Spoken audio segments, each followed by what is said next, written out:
we wrote kind of a dual column today in the Austin American Statesman's Life and Arts section. Omar has a column called Digital Savant, and tell us how this all got started. Yeah, we both were on vacation in Florida on separate weeks. While I was at Disney World with my family, Addie emailed me, and I answered it because I was on vacation, and I still answer my email. And she suggested a column about whether you should unplug on vacation. On my vacation, I stayed online. I kept tweeting and posting to Instagram and doing what I normally do. Not as much as I usually do when I'm at work, but still, staying online, staying connected. Addie wanted to unplug on her trip to Florida and stay away from social media and email and all that. And she suggested we do separate columns on how that experience went. And I was in the middle of mine, and you hadn't done yours yet. But as it turned out, we did have very different experiences, and you can read that on My Statesman and in the print edition today. And we also have a few people we've invited to join the Google Hangout today. We're trying to get them joined in here in a second. But they're travel experts who will talk about what they advise people to do and what their experiences have been with their families.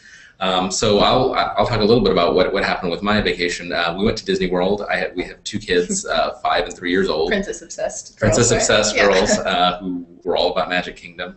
So it was challenging enough juggling 2 kids and meal plans and trying to hit all 4 parks in the course of a week.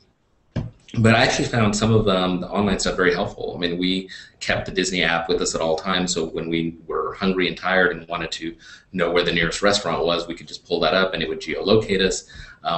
It helped us with just staying connected with our family. My parents were also coming to the parks with us, so texting back and forth, I'm at this location, you're at that location, let's meet at this place. So it kept us plugged in that way. And then on the last day, I wrote about this in the column, we didn't know whether we were going to go to Animal Kingdom or not. We were tired. It was one of our last days. We were, really kind of Disney parked out. So I kind of just put it out there. I put it on Twitter and asked, should we go? Is it worth it?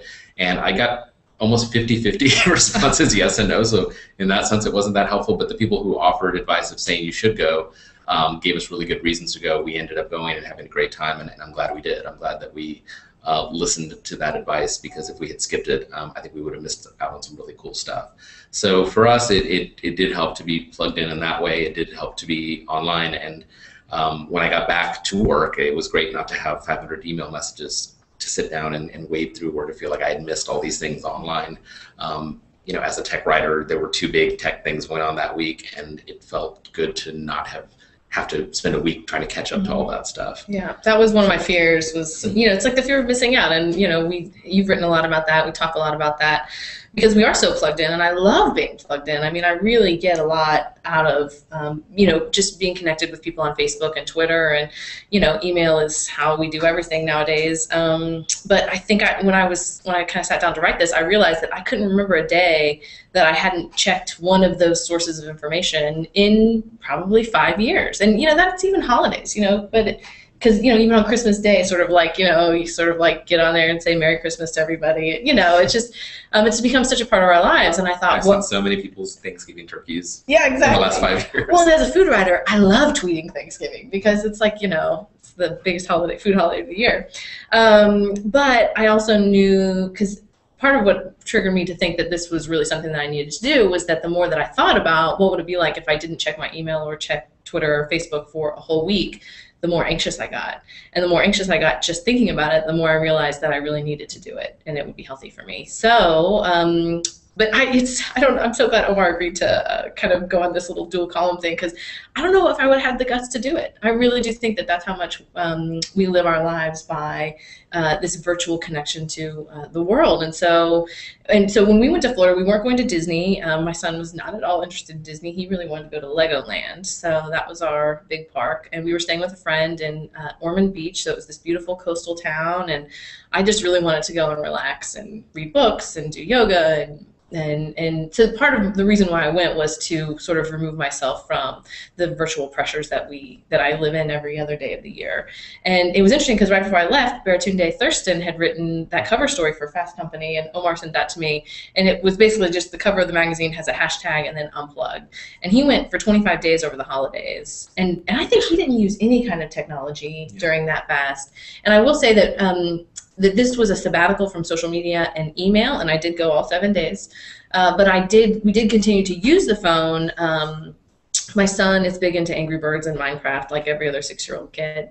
So, he was using that as something to sort of fill the time while we were on trips or, just hang around the house. And then, I used Google Maps to get around or get lost in Orlando. And I consider myself to be a geographically inclined person. And I got so frustrated with using the GPS. I would have rather just had a regular old map. I think I probably would not have gotten lost that first day in Orlando. And Julian took an interest in wanting to swim while we were there, and I realized that I didn't really know how to teach him. And so I went to YouTube and found tutorials on how to teach him how to swim. So, I think technology in some ways is so embedded in our lives. I don't know that I would have wanted to absolutely not have a single picture from the event or from the vacation, or, like I wanted to be able to tweet or like text pictures to my husband who was at home with our other son, or to my parents, or, kind of connect with people that way. But it was nice to not be broadcasting, basically like a play-by-play of my vacation. And that was a real change because every other trip that I think I've taken, in the past 5 or 6 years,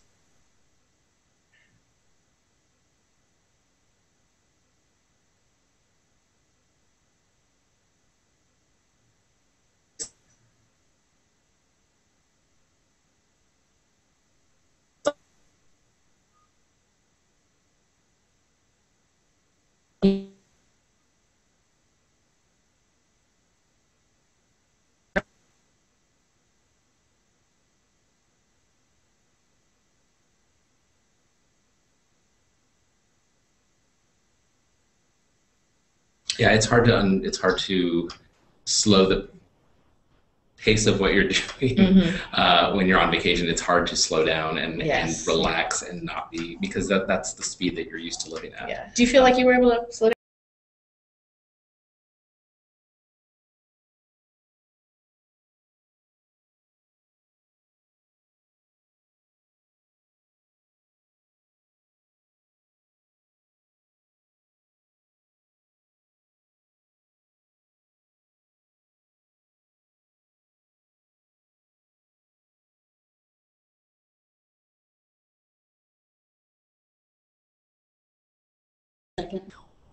Okay. I think we're still up. I think we're still going. I think we're back. We'll keep going. Okay. So yeah, the kids were mostly unplugged. They definitely were away from screens a lot more than usual. And even though I was unplugged, they were too busy enjoying the Disney World stuff and wanting to go to the pool every day. But yeah, it takes a couple of days, I think, on a vacation like that. We were there for almost a whole week, and it was until the 3rd or 4th day that we adjusted to the pace of it, and we adjusted to the schedule and having the kids staying up later and all of that. So I think you're just used to living your life at a certain pace, and when you're on vacation, there's an adjustment period where you're either slowing down, or if it's if you're whitewater rafting, I guess it's speeding up. Well, it is interesting though, because when you get back from vacation, you kind of have to switch gears and get back into it, and that can be difficult. And it was more I did have probably 500 or 600 emails to go through when I got back. Thankfully, none of them were I didn't have to do any crisis management when I returned. And it was time consuming to go through them all. And my first night back, I was like, I better start plowing through these, or else I'm going to spend my first 2 days back at the office just in email. And I just didn't have the time to afford that. So I was doing that.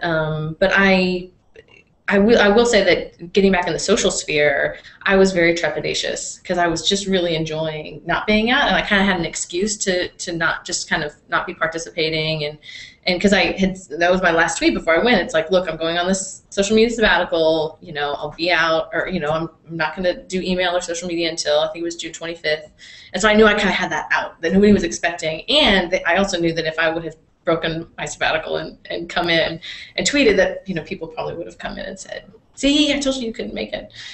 So that was nice. So, June 26th came around, or I think I might have tweeted later that day, or on the 25th. But I kind of remember thinking, it's like, am I ready for this? I've really been enjoying this. That's a great writer trick, though, is to put it out there that you're going to do something, and then you have to do it. Or tell your editor, I'm going to write this story, and you have to write it. Because that's exactly what that's the only way things get done. Not complain. You back yourself into a corner where you have to do something. But one thing I noticed, too, but when you tweeted that, Addie tweeted before her trip that she was going to be doing, that she was going to unplug, And you got really good feedback from people saying, "Oh, I want to do that," or "Oh, I really wish I could do that." I mean, people are curious about it. People have a desire. I wrote a column earlier this year, I think it was earlier this year, about a woman in Austin who was going to unplug for an entire year, and she was a social media consultant, someone whose whole business was social media, and she went through a divorce. She went through getting rid of all of her physical stuff during that year while she was off. Before, it's what spurred it, and eventually she just decided. And I think what really pushed her over the edge was the election season last year, and Sandy Hook. Was seeing all of the online churning of negativity, during those two things, and she just decided to just have enough of social media. Like the Boston bombings that week, I guess it was that week in April when the Boston bombings happened and the West explosion happened.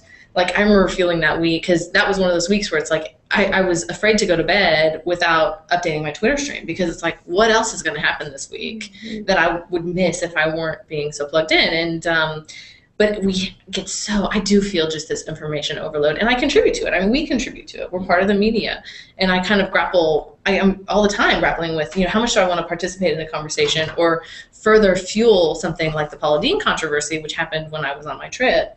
And I was really thankful that was all happening without me chiming in, because I didn't need to. There was nothing that was going to be said that week while it was happening. That conversation was going to be happening if I wasn't going to chime in real time. The pre-sabbatical me would have been really anxious about that, but I think the post-sabbatical me realized that, those really interesting things about it, and if I don't say something until a week later or 10 days later, I think I ended up doing a blog post on it when I got back, but it was, the controversy had kind of died down. I actually, it was even better because I had time to think about it. I had time, the idea I was able to percolate on what I wanted to say, and it wasn't just the knee-jerk reaction. And so I think I said something different than what I would have said if I were chiming in and blogging it real time as it was happening. For me, the Apple made a big announcement that week with some new products, and the E3 video game expo was that week. And I looked on that news while I was in line at Disney World, in Ariel's grotto, like, oh, what's going on with Apple? And I felt I had a few things to chime in, but I usually, if I were here, I would have been online for 2 hours just saying something about Apple. And this was more like, a quick 5-minute, oh, okay, that was announced. Oh, here's what I think of that, and then I was done. So it was all in very short bursts. It wasn't like I spent hours and hours online while on vacation. At night, when my kids went to bed, I would go down to the lobby. The room was dark, couldn't watch TV, couldn't do anything else in the room. Couldn't even read because it was dark in the room. So I would go. I tried one night taking the laptop to like the little area where the sink is, and having light in there. And my wife was like, "I can hear you. I can turn it off." Click, so I would go downstairs to the lobby and just spend like an hour or two that night, talking to my brother or catching up on email or whatever downstairs, listening to music, whatever. And that was sort of my way of decompressing every day. It was like catching up on news. Because that's I mean, the decompression part of it is interesting, because we think about digital connections as being a burden, or those are our obligations. That's what Baratunde had written about. But that it can also be a place where you get release and where you sort of can, for me, I will say one of the hardest things about the trip was just being a single parent on the trip with a very homesick little boy who is precocious and, wonderful to be around, but at the same time, he can kind of be maybe well, he's a little high maintenance, let's say. And for it just to be me, it was all on me. And so I, at the end of the day, one night I watched The Queen of Versailles on Netflix, and I was so glad I had my phone. I was so glad I hadn't done like a total technology purge, because it was nice to be able to watch a little movie on my phone and just kind of, in a way, it's like leaving the dream world. Here I was in this dream vacation, but it was almost nice to kind of even leave that further, because it was stressful, especially when you're traveling with kids or family. You think that you're going to be leaving all of your stresses behind, but you know what? Sometimes it's stressful. Traveling can be kind of harrowing to go through all the things that you have to go through. Do we have... Yeah, Christy! Yay! Is here. I'm Christy, here. Can you hear us? I can. I just want to make sure you guys can can see hear me. her. So, Is she muted? can you hear me? Here, I think we're going to get her audio on here in a second. Can you hear me now? There we go. Okay, we can hear you Yay, now. Christy! Oh, we're so excited that Yes. Christy's joining us. Yes. I just wanted to chime in and say, one of the last times, or not the last time, but I was in Disney World in December during the Newtown shooting, and if I hadn't been plugged into social media while I was there, I would have had no idea that it was actually happening. Mm-hmm. So I feel like, it goes both ways, being able to share information and get information while you're on vacation. I wouldn't have found out about it probably if I hadn't been texting and tweeting and all of that. Mm-hmm. I found that real specific to Disney World too, is that it's so sealed in that you're in a bubble where there just stuff doesn't get through unless you go actively seeking the news. Yeah. Yeah. I mean, and that's sort of the beauty of it, right? The magic of Disney is it can be this very fully immersive experience. And so, I think that's one of the biggest pluses is being able to go and have this transformative experience. But, I think as much as, while you're there, it's as much about like capturing those memories as you are like making them. Mm-hmm. Yeah, the one thing on our trip was also that you taking a photo and not posting it immediately, taking a picture and I'll look at those at home, mm-hmm. and just sort of breaking that instinct of I took a cute picture of my kids, I have to share it, mm-hmm. and kind of taking a step back and go, do people really want to see pictures of my kids all the time? I always underestimate how long that sharing process is going to take. Like, to take the picture, it does kind of break the momentum of enjoying the trip. It's like, okay, now you go over this way, now you go over this way, now smile, and, it takes a couple of minutes to maybe, like, get the picture that you're after. But, I spend a lot of time trying to craft tweets or Instagram captions, and there have been many times in my regular normal life where I'm trying to share a picture that I took, and I just have this really funny, witty thing that I have to say right then. And, 5 or 6 or 8 minutes later, I'm still kind of like working on it. Especially I'll do these little collages on iPic, that collage app, and that will take a little longer. And, I appreciate, being able to share those and it be part of my workflow. But, sometimes Julian will be like, Mom, like, I'm talking to you. And he knows I'm not listening to him because I'm mm-hmm. absorbed in my phone. There needs to be one of those charts of how many minutes of your life you spent choosing an Instagram filter. That's funny. That's exactly right. That's a perfect example of what I was talking about. Well, the other thing is then you get frustrated. Like, if you do lose connectivity wherever you're at, or you've got some sort of hang up, and then you're sitting there trying again and again and again, and it might go through and it might not go through, and then it has totally interrupted the flow of your vacation. Right. And I experienced that when I was trying to send my last Instagram collage from the airport. AVIA's Wi-Fi, I couldn't get it to upload. And for the 15 minutes before we got on the plane, here I am, like, show the fail. And I'm like, okay, let's try it again. And then it would show the fail, and I'm just, kept trying and trying, because I felt like, what if I can't sign off? Then that was going to make my sabbatical even worse, because I couldn't tell people that I was leaving. And anyway, if I had one tip for if you are going to stay plugged in on vacation, is bring your own Wi-Fi. Bring like a MiFi mm-hmm. hotspot, or my iPad, does the hotspot mm-hmm. thing with Verizon. Oh, yeah. And 9 times out of 10 at the hotel at night when I was downstairs in the lobby, the Wi-Fi was just unusable. Like, even though it was at a resort at Disney where there's supposed to be Wi-Fi. You think people were streaming movies, or? I think people were streaming naughty movies or something. Oh. I don't know what they were doing in their rooms, but the Wi-Fi in the lobby was just not great, and I would use my iPad's connection, and that was great. So bring your own Wi-Fi, because the whole point of a vacation is to de-stress, and you don't want to stress over.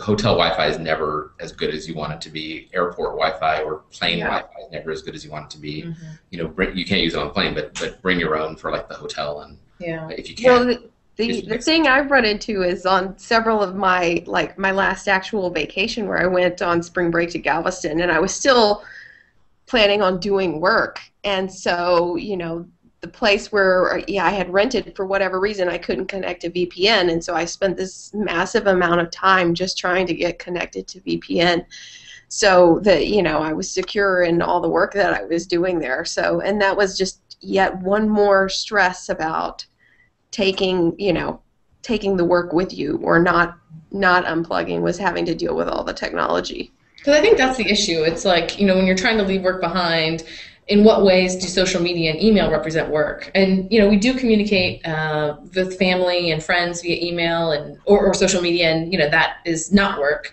But I think for a lot of us, those things do represent things that we have to do, or to-dos. Mm-hmm. And, I think that if you were to choose to sort of challenge yourself to go on some kind of sabbatical, or at least restrict the amount of work that you're doing when you're not supposed to be working. Because the whole point is for you to recharge so you can go and work and be more helpful and minded when you are working. But to set parameters about what kinds of emails you'll answer, how many times a day you'll check in or respond, and that's something that I'm trying to do now that I'm back. It's like, okay, I get home from work, it's 5:30 or 6, how many times am I going to allow myself to check my email and social media before bedtime? And sometimes it's hard. Say I'll set like a limit. I'll like see if I can just do it like 2 times, and then sure enough, I've already used those up by like 8 o'clock. And it's like, can I just not do it before? I don't know. It would be interesting. Hopefully, we can sort of get some feedback from readers about if they struggle with this too. I mean, how many times a day would you say you check? Oh God. Refresh your feeds. It's not even a conscious thing. It just sort of updates all day. But what about when you're home? It just updates all the time on my phone. Yeah. And so if you get an email, it's whether I'm alert, glancing at my phone or not. Yeah. I like to know what's there. I don't respond to email right away when I'm at work. But you look at on the weekends, on vacation, I won't respond to work mails unless it's an emergency. Yeah. That's a rule I set for myself. But even knowing there's something that needs to be answered and that it's sitting in your inbox, it takes a bit of your brain. And the other thing with social media is, it's not just the doing it, it's the thinking about doing it. Yeah. You're thinking about the tweet that you're going to write, or you're thinking about, I need to post this later. That still stays stuck in your head. And I've sat on a tweet for 4 days. I've been like, this tweet would be really good on Wednesday at 11 a.m. and not posted it for 4 days. It's all about timing. Yeah, it is all about timing. Is there a vacation that you could imagine where you would unplug? I think anything that was, the thing that made it easy at Disney World was that there was Wi-Fi everywhere. I didn't have, except for that the hotel, I really didn't have connection issues. Anything I wanted to post, I was pretty much able to post from the parks, even on the monorail and places like that. I think if I were going somewhere that had really spotty Wi-Fi, I would probably stay off. My brother just took a trip to Costa Rica. He pretty much stayed offline the entire time. Wow. He only even turned on his phone when he was at a Wi-Fi area, like at night. So if I were going overseas, if I were going anywhere that camping or somewhere that didn't have that wasn't indoors, I would probably keep the phone. Christy, what about you? Could you imagine a trip that you would totally unplug? I think so, especially if it was like a remote destination. I was really trying to get away. Disney's a little different because there's a lot of overstimulation there, but I do know that a few years ago we took a trip to Spain, and I was really worried about us going, using our iPhones and how much data we were going to end up paying for and all of this kind of thing. So I totally cut everything off, and the only access we had was when we had Wi-Fi. And I think that actually did a great job of helping us to kind of limit the times that we were online. It was basically when we were in the hotels, or if I knew I could get a connection somewhere. I know that's still not unplugged, but frankly, the prospect of unplugging, I think, is probably a little more daunting if you think maybe you're just going to cut back a little bit versus I'm going to just not use any piece of technology. I think that's probably just setting yourself up for failure. Right. Well, it's like I was saying about some of the apps that we did use on the trip. It's not that we didn't have a technology-free trip.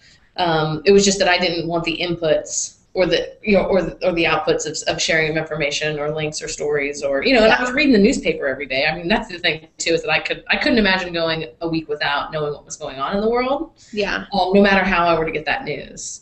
But a colleague here at the Statesman is in Europe right now, and he was tweeting pictures of being in London, and I was just really enjoying his Instagrams, and so I tweeted at him. I was like, keep it up, just because it is kind of neat to get that feedback when you're doing it, because sometimes you also feel like you're sharing in a vacuum and then nobody's there watching. I think sometimes people are hesitant to cheer you on and say, hey, because it's because I'm jealous that they're on vacation and I'm not on vacation.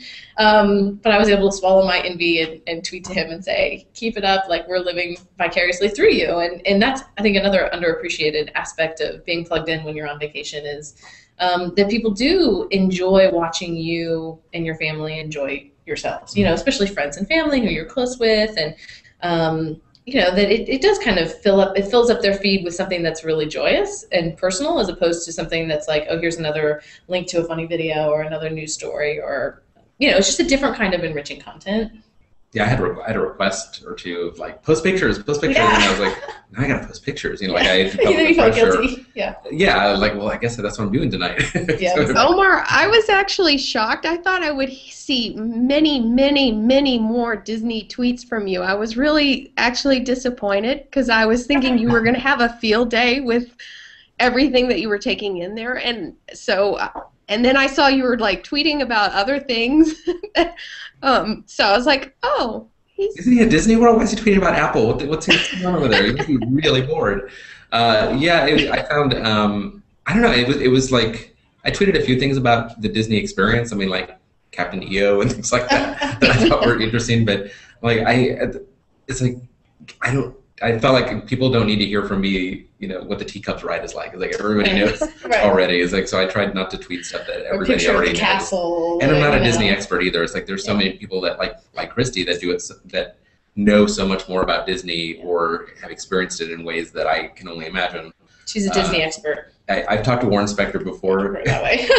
so I know not to like claim I know anything about Disney. Yeah, but I was just expecting your usual humorous. I was looking to see your reaction to the whole Disney experience. So that's the other thing is I didn't want to be I can't use the word in this Google Hangout. I didn't want to be a jerk about it either, because there were things that I thought as I was like, oh God, look at this. What's this about? And like I didn't want to.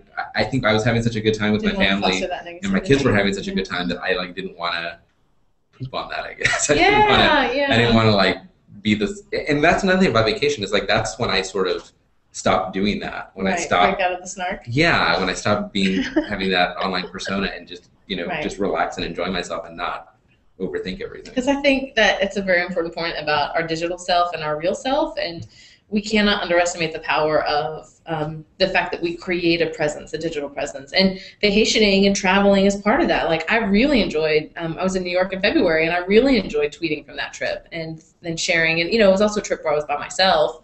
So it gave me something to, do or look like I was doing, when I was by myself at a coffee shop or something. I think that's probably a big differentiator though too, is like when you're traveling alone versus when you're traveling with your family. I mean, I'm very conscious of, because I get it from my kids, I get it from my husband about, you're always on the phone, you're always on the computer, and so when I'm on vacation, I'm like trying to make this concerted effort to cut back on my time that I'm actually like not engaged with them. Mm-hmm. I feel like that's my struggle every day of the year. Well, no, I do too. And I haven't, and some days I feel like I'm in a good place with it, but then other days it's like I'll just be rocking on social media all day long and be building up this momentum, and sometimes it'll last for a week at a time or even 2 weeks, and then but I'll notice that my really conscious family time is kind of lacking because of that, and so it's all about like the work-life balance that everybody's talked about. I agree. I feel the same way just in everyday life when I'm trying to like I'll get home from work and I'll go down to the park and I'm like have to consciously tell myself that I'm not going to take my phone with me, because otherwise if I take my phone with me, I'm like going to walk down to the park and I'm going to be like engaged on social media or reading social media or still checking email or whatever. So I think you have to like make this conscious decision that you're just going to separate. Well, and it's there's this book, Jonathan Franzen, one of his early books, is called How to Be Alone, and it's a compilation of essays that are really interesting and make you think about what it means to be alone, what it means to be okay with just being by yourself.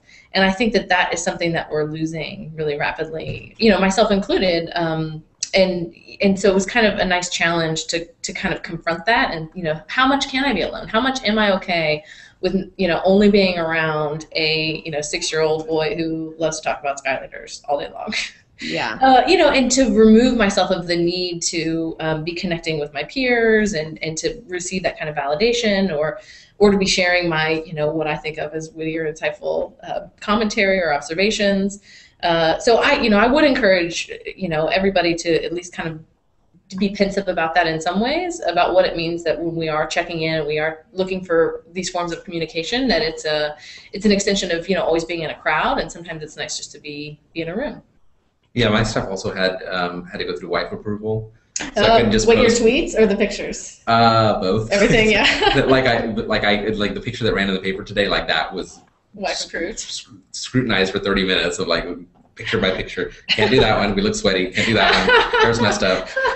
So that was the picture we ended up with. It was like not even with all of us in the picture. But yeah, like I can't just, if I'm with my kids and my wife 24/7, I can't just post like, boy, my kids were jerks this morning. Yeah. You know, like I can't, you know, and if I do post something about my kids or my wife on vacation, I will run it by her or a photo. But outside of vacation, she doesn't. The kids, she trusts me now with posting stuff about the kids online. She knows I won't post anything horrible. Yeah. But with her, like, you don't see a lot of photos of my wife online. That's so funny. So what did you think? You read that Baratunde article. He unplugged everything for 25 days. Well, I talked to him when he was the keynote at South by Southwest. I talked to him before that when his book How to Be Black was coming out, and even then he told me, you know, he had to do that to finish his book. Oh, because he needed that space to write. Yeah, when he was working on the book, he said that the social media became such a distraction that he had trouble writing the book. So I think he had done it before with that. He had previously gone through a kind of a social media sabbatical. But I find that too. It's like it's when you're really trying to focus, when you're really trying to get something done. I mean, you have to shut down TweetDeck. You have to, you know, not check your email for a while. And I think on vacation, it's a matter of like, how focused do you want to be on your kids and your vacation? You know, do you want to have half of your attention on your kids, or do you want to, you know, really remember it and have that experience? And that was another thing I mentioned a little bit in the column was I stopped taking as many photos toward the end of the trip. I mean, the first day I was constantly taking photos and had my big camera and, you know, was taking pictures every 5 minutes. By the last day, I barely took the camera out because I was like, I just want to enjoy this. I just want to see it for myself and remember it. I remember the last couple of days much better than I remember the first couple of days because I wasn't behind a camera. That's interesting. I think I might have had the opposite experience. I think I started to take more of them later. But I'm a picture hound too. I can't imagine. I wrote that in the column too, that I couldn't imagine not going on a vacation or going on a vacation and not taking pictures. Like, the idea just like terrifies me that I wouldn't have some, you know, not that I don't feel like I have a good memory, but I've just always loved pictures and love having those as mementos. So Baratunde went off for 25 days, and it was right over the holidays. And I was thinking, like, gosh, 25 days, that would be really hard to jump back in. You know, I feel like, but I did have the inclination after I'd been gone for a week. I was like, man, I bet I could do 2. It was sort of like a juice fast. I hear that people would go on their like juice cleanses that you first think it's going to be really hard, and then 5 days into it, you're like, I could rule the world right now, and you could go for, you know, another 3 weeks. I would have to be on vacation to do a juice cleanse. I don't think I could. I think I would be really. We have a couple of comments in the chat. Sheila Scarborough, who is going to be in the chat with us, we have not been able to get her on. She's trying, and she's here. I can see her comments. Sheila is a travel writer who I've known for a while, super knowledgeable. Sheila, if there's anything you want to chime in that you'd like me to tell people, I can do that. Yeah, we really miss having her here because she's a great expert on the subject. Christian McDonald says he struggles on recording things or not recording things with a camera, and I think that's an everyday thing. I don't think that's just on vacation. I think every day we're trying to figure out like what stuff is worth documenting or not documenting, what stuff should we be sharing. And I mean, when this whole social media thing started, I remember people were hesitant to even post pictures of their kids online. And now it's such a sea of photos that no one, it's not a thing anymore to post pictures of your kids online. And I wonder what that's doing to your kids growing up in front of a camera in front of the whole I certainly world. struggle with that, I mean, they can't give their permission. Well, and the other thing is, I mean, just like I've noticed, is that whenever I'm going on a trip, especially Disney, I'm, you know, taking cameras and, you know, I might be shooting video or photos, and I'll look over and my kids will be shooting the same video that I'm shooting, you know, so they'll be at the castle filming the same thing that I'm filming, or they'll be taking pictures and they're sending them off to their friends or to their cousins. So I feel like they're just as engaged, you know, with their, you know, own networks as I am a lot of times when we're on vacation. I think it's sort of second nature. 10 and 12. Wow. And a 4-year-old. She's not connected yet, but everybody else is. That's cute. One thing, too, that I noticed on Disney World was people taking video of the entire fireworks show. Oh yeah. Or shooting videos of the fireworks or the Parade. the parade, Yeah. the flight parade. I'm like, you're not getting good video. Yeah. You're not taking good photos. Right. You're never going to look at these ever again. So funny. Why not just enjoy the fireworks? No one takes good fireworks photos unless they're a professional photographer with real equipment. Yeah. You're not going to get a good fireworks photo with your phone. Right. Yeah. And no one that's wants true. to see it. Yeah. I But try. we're gonna all try. Yeah. Try. Yeah. So that was surprising to me was when I would see people shooting. Right, but Omar said he also noticed he didn't notice very many people. He didn't notice people being as plugged in as he thought. It was less than I expected. Yeah, I was really surprised. I thought there'd be phones everywhere and people on iPads, and I saw a little bit of that. I saw people taking photos with iPads, which is always, like, I see. Terrible idea. But a lot less than I expected. I thought at Disney World, of all places, everybody would have their cameras out at all times. Everybody would be shooting video. And it was much less than I thought. I think also it was hot. People were too hot. Yeah, but I noticed that too, like at Legoland and just, out and about. I didn't notice a lot of people being, attached to their phones, but I think it's also because we live in Austin and we're used to people. I think in these really urban environments where you're walking downtown and people are tweeting or, walking on campus or something, heads down into their phone. I think I think that's a geographic thing. People are more. Well, I think there's also kind of two camps of people. I mean, there is a hardcore group of people that, especially the Disney fanatics, that they really don't want to plan their vacation. I mean, there are a lot of people that just kind of go and want to experience it and have this spontaneous, I'm not going to check in, I'm not going to be checking on wait times on my app and all of these kinds of things. And then you have this other camp that's sort of super wired as they go through the park, and they're checking, fast pass return times on their apps, and so, you've got these two groups of people. But well, it makes me think of like when I would travel with my parents growing up. My dad is such a planner, and he would, and he did this all without the benefit of technology. He would get travel books, get the maps, like he would lay them all out, just come up with these detailed, itineraries with camping and hotels, and here we're going to do this and that and the other. And it's amazing that he did it without the help of technology. And I've realized that I do many of those same things, but with the help of technology, like making Google Maps of all the destinations I want to visit. But sometimes technology does kind of fail you. Like if I can't tell you how many times I feel like the Google Maps app doesn't really integrate well with the Google Maps that you can create online. It's funny we're talking about that when we had problems with the Google Plus Hangout at the beginning. Google, I hope you're watching. When I was in New York, I made this awesome, very detailed map of all the places that I possibly might want to go in New York. And sure enough, here I am on the streets, and I can't get the map to come up that I had spent so much time making. And we do put so much faith in technology, but sometimes it's maybe kind of nice to have like your itinerary printed out, or the name of your hotel, or the address of your hotel actually written down somewhere, so that heaven forbid, you run out of battery on your phone, or I don't know. Sometimes technology can't solve everything. OnStar and Google Maps. They got lost with both of those trying to get like to our Bermuda, hotel. It's like that part Florida's between weird the Orlando Airport, and the Disney Mecca. It's like this Bermuda Triangle of highways that we got lost in a couple times. Swampland. A lot of swamplands, a lot of alligators. Christy, you were going to say something? I was just going to say, I think there's something to be said for, your paper. Sometimes paper works just well, as well as Google Docs, and I do both. So, like, you put everything into your Google Docs or into your spreadsheet or whatever, and you have it with you. But then I also print everything out, so I have a hard copy of everything. Yeah, we had those. Every day Disney gives you the little thing with the schedule and what's at the park that you're at and everything. And I would keep that in my back pocket at all times. But then the app also would tell me like you're this many feet away from this ride. Show. See, that's neat. Yeah. I mean, Disney is so plugged in. I mean, that's really amazing. That was one thing I really liked was okay, what's around me and what's the wait time. Right. Like just knowing that at all times was awesome. It was really cool. It's helpful, like to be able to look at a radar on your phone. I mean, that can be really helpful if you're in a place where it rains a lot. Yeah. You should do a tech story on travel stuff. Sheila actually said in the chat, she said, there's a line, I truly enjoy sharing a worthy destination with my social networks, but as a travel blogger, sometimes it can be more of a work obligation, not a joy.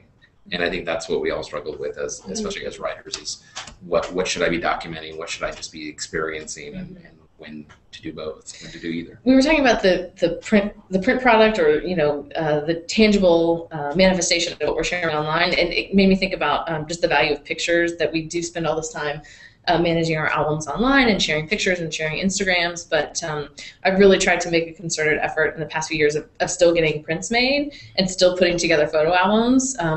There's part of me that kind of fears that, who knows what's going to happen with, and Omar has written lots about different backup systems and ways that you can protect your digital pictures. But, I still think that there's nothing like seeing a printed image. And especially when you have kids and you think about like longevity and, in 75 years, like what's still going to be hanging around? Like, are they going to have access to these databases of images, or is it more likely that they will have tucked a little photo album of pictures that you put together in some shoebox or some, box that they're carrying around of all their stuff. So, that's another plug that I might make for the offline experience, is to, say you have this great travel experience and you have all these pictures to, go ahead and print out an album. And even if you get just a little cheapy photo album that you can flip through to, it will be worth the effort to do so.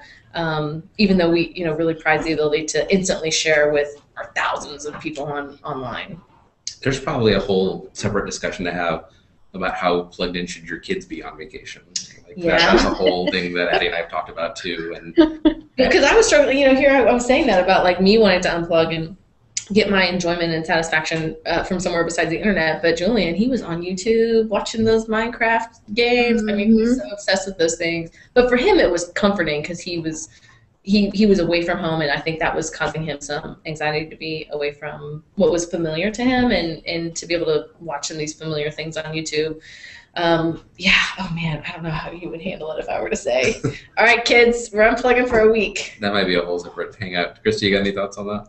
Well, I'm just thinking to myself, it's only because, if the tables were turned and our children were actually more plugged in to their devices than we were, then we would probably put an end to it.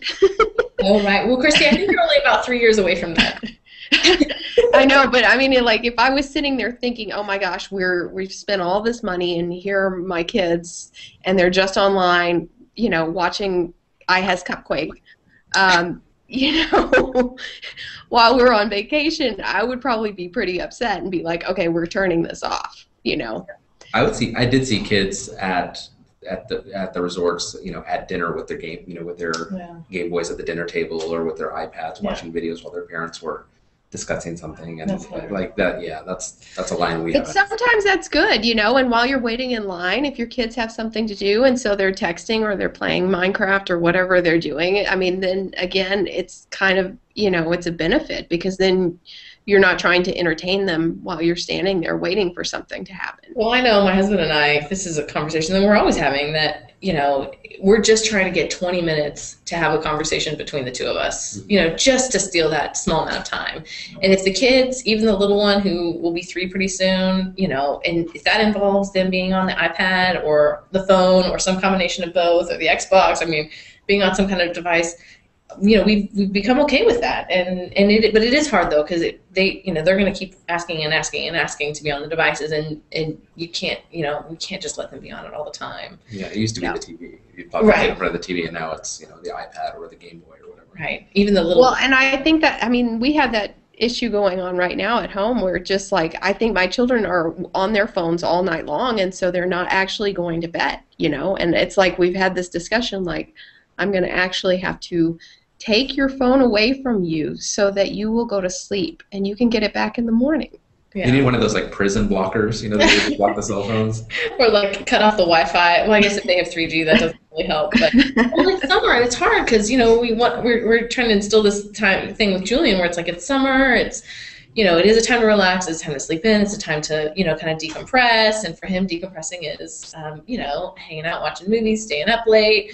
It's you have to go to bed, kid. You can't just stay up all night. I know, but that's what he says. When I was a kid, I didn't sleep in the summer. You didn't? I always now stay up all night. And so it's just as hard to get back in the swing of things when it was time. Summer was party time. Summer was hang out all day, stay up all night. Yeah. But could you imagine think of your favorite vacation as a kid, and what it would be like how it would be different if we had the technology that we have now. And like what you would do, I just remember this road trip that we took from Missouri out west. I think we drove all the way to San Diego and back, went to the Grand Canyon. I think it was like 2 or 3 weeks. My sister and I just packed these bags full of books. You know, we fought, I'm sure, and drove my parents crazy, but you know, it was a really special occasion to be kind of in our little bubble where, you know, the phone, I mean, we would call home to like check in on my grandma and get kind of updates that way. And my dad was reading USA Today like he always does on vacation. But I don't know, it's just interesting. I mean, I you know, you can't recreate those same kinds of experiences for your own kids, but you have to admit that there's kind of a desire to kind of take them back. Well, things used to be this way when I was a kid, and to give them a little bit of reality. My kids don't understand a world without internet. Yeah, and they're processing it differently. They're growing up in a way that's different, and I don't know if it's fair to have the same expectations for their childhood that we have, that, you know, to experience it the same way we did, because their brains are completely wired differently. Right. Certain things are the same, and I'm sure any child psychologist will tell me, no, that's not the lesson we're trying to impart. Right. But they I think they definitely process information differently and at a different pace than we did at their age. And to kind of ignore that, or to try to enforce, you know, no, you have to think the way I did, or you have to live at a pace that I did at that age. I don't know that that's fair to them. Yeah, I think you're right. I mean, I think for me, it's just an appreciation of like living in a first world country where we have this expectation that Wi-Fi is everywhere. You know, the internet was down at our house for, I think it was like everywhere except the lobby at Disney. So like our Wi-Fi was down for like 3 or 4 days, maybe a couple months ago. Try explaining to a 2.5-year-old the difference between Wi-Fi and like everything else. I mean, or like on a phone, he didn't understand why some apps would work and other things like YouTube would not. And you can't explain that to a kid. And even the older one, to Julian, trying to explain that to him, it was a big lesson in how the world works. And so what is Wi-Fi? How does that work? So it's just traveling through the air? And because we just assume that it's always going to be there. And I think it is important to sort of help teach kids, you know, that there is a world that exists outside of what is the reality online. Like Julian freaked out when he realized that we were going to Legoland, Florida, and not Legoland, California, because he had been watching YouTube videos about Legoland, California, which has a Lego hotel. And he a just hotel made out of Legos? Well, not officially, but you know, the that theme. Seems structurally unsound. Super good. Okay. You know, but he just couldn't understand why we couldn't just go to California instead. Like, well, Mom, we're gonna get on a plane. Why don't we just drive to California after we go to Florida? And so now I'm like breaking out maps and explaining travel distances. And, my kids are already, we're going back to Disney World. I was like, not next week. Yeah, maybe not even next year. Yeah. So yeah, it's all this balance, but my kids think we can go anytime now. yes. Thank you. All right. They're always like, yeah, let's go to Typhoon Lagoon. Let's go ride the teacups. Yeah, your kids are going to be super Disney experts. Try to explain to a kid why Jungle Book is not on Netflix, but the new Jungle Book is, and the knockoff Jungle Book is. Oh, that's so funny. With to a 3-year-old. Try to explain that. Well, we're going to have to wrap up here, but thanks for those who got into the chat. I know, and thanks, Christy. We'll try to iron out the kinks for next time and do some more of these chats, because this is fun to talk about, kind of show the depth behind the stories. Yeah, we really appreciate your comments, and next time we'll try to make it a little bit more inclusive and have more people in the chat. But thank you so much for joining us, Christy. It's great chatting with you. Christy is at Undercover Tourist. You still there, Christy? I've lost. I lost your voice. So what is it? I said, Christy, thank you for joining us, and you're at undercovertourist.com. Yep. So we supply discount tickets to entertainment and theme parks and Walt Disney World, Universal Orlando, and SeaWorld. And they have lots of great articles about what to do when you're there and what to expect. I mean, I read up on Disney World at their website. And Christy's also at K Kingston on Twitter. And Sheila is at Sheila S. If you want to give her a little and follow. SheilaScarborough.com. Thanks, guys. Thank you so much for joining us. Bye.